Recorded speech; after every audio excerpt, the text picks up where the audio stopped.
Kasi same staff, same actors. So parang never akong nanibago or never akong nag-adjust ng malaki. Hindi ako talaga nangapa kasi yung location is the same. May mga recurring na location, bahay ni Drake, bahay ni Alice. So parang nag-step in lang ulit ako to shoot another scene from STP. Ganun yung feeling eh. Tapos in terms of kilig, ewan ko sa dalawang to, effortless kasi sila eh. From SDP, nag-werewolf kami, nag-us maybe kami, then this time it's DAP. Parang this time around, mas kabisado na namin yung dynamics ng director-actor relationship. Same with them, na isang tingin ko pa lang sa kanila, alam nila kung bad take or good take yung ginawa nila. Di ba? So gano'n na kami, gano'n na namin kakilala yung bawat isa. Even si Angela, kapag nahihirapan siya, lumalapit siya sa akin. Kasi alam niyang kaya niya akong sabihan kung ano yung nararamdaman niya. Also with rap. So sobrang gamay na namin yung bawat isa. So hindi na mahirap magpakilig. Kasi nga, effortlessly, nakakakilig talaga sila. Thank you, Direk. Thank you. Alright, maraming salamat, Miss Kate. Now moving on to Stars Photo, we have Alan Sancon.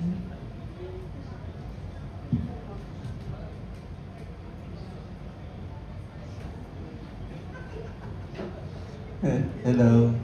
Good afternoon. Congratulations to your new series. Tanong ko lang, Rapgel, kumbaga, yung seducing Drake Palma, doon nag-start yung career niya, di ba, as a love team. Ano na yung, kumbaga, how do you assess yourself as a love team ngayon na mas mature na yung role na gagampanan nyo rito? At marami bang aabangan na, kasi doon sa first, may mga kissing scene na kayo doon eh. At this time, mas mature na kayo. So, mas mature na rin ba yung mga gagawin yung mga eksena rito?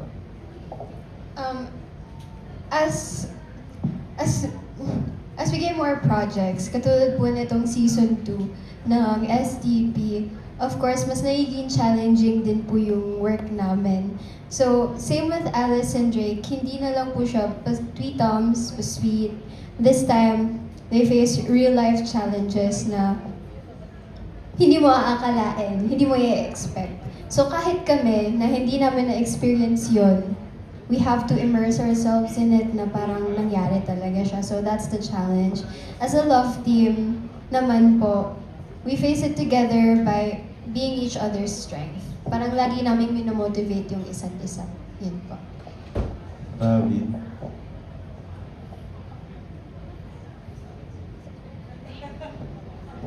Ano po, parang dito po sa DAP, parang mas gamay na namin ni Angela yung isa't isa. Mas memorize na namin yung isa-isa, kumbaga. Pag nagtitake po kami, parang mas naiintindihan na po namin ngayon kung paano kaysa nung sa season 1 talaga. Yun po. For my second question, si Robin, sa Po. tinagal-tagal ng pagsasama niyo bilang love team, kasi parang napakinggan ko yung sinabi ni Baby kanina na handa mong ipaglaban yung karakter mo dito, si Alice, di ba? Ikaw ba in real life, dumating na sa point na ipinaglaban mo na si Angela in real life? May mga pagkakataon bang ipinaglaban mo na siya? Parang opo, meron. Pwedeng Pero sa amin na lang po yun. Yun po. Thank you po. Thank you, thank you. Alright, maraming salamat. Now, rounding off Bash 1, of course, we have from TikTok, People's Journal, at PN, Aster Amoyo. Bago ako magtanong, congratulations and best wishes kay soon to be Mrs. Rico Robles. Babes, congratulations. Thank you. Love you, anak. Yes po. Yes. In a few days, she's going to be officially Mrs. Robles. Ay, in-announce ko raw, oh. Invited daw kayo sa lahat sa Boracay.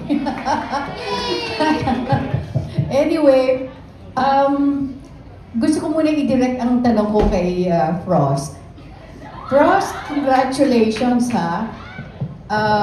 Imagine mo hindi pa tapos yung My Husband is a Mafia Boss and it's doing so well. Tapos ito, magiging part ka naman ng dating Alice Perez. So how does it feel? Feels really good. Yeah. It feels very accomplishing. I'm really glad to be from the Mafia side. I finally get to be the lover boy Kent in dating Alice Perez. It has really been like a blessing. I get to be busy. I love being busy. I take great pride in being tired. I take great pride in my eye bags. Yeah, I'm just a happy guy. I appreciate everything, and I'm thankful for all these opportunities happening. Thank you, and of course, good luck and Thank more, you, Nanay. more blessings for you. I love you both. Thank you, anak. Is it sec or second? Before kasi si Robin, he was part of a love triangle, right? Pero look at him now. He's been places, going places. And in your case, are you ready to take the next move or next level?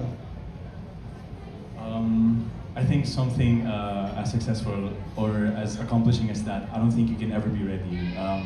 But yeah, I feel very blessed naman po if ever that happens, and I'll be very thankful. So yeah. Thank you. And of course, kay Robin at saka si Angela. Being together for quite some time, no? Sa ang dami nyo ng project na pinagsamahan. Meron pa ba kayong hindi na discover sa isa't isa? Or every project that you make, meron kayo na discover na bago? Parang wala na po. Parang alam na po namin everything about one another, and sa every project naman po, it's just always the same. Wala naman pong nagbabago. Yun naman po yung lagi namin na-remind sa sarili namin na sana walang magbago, walang lumakay ulo, wala pong basta maligaw po ng landas. Like, we're always grounding one another, and basta kabisado na po namin yung isa't isa, and there's nothing new naman na we discover. Parang it's always the same.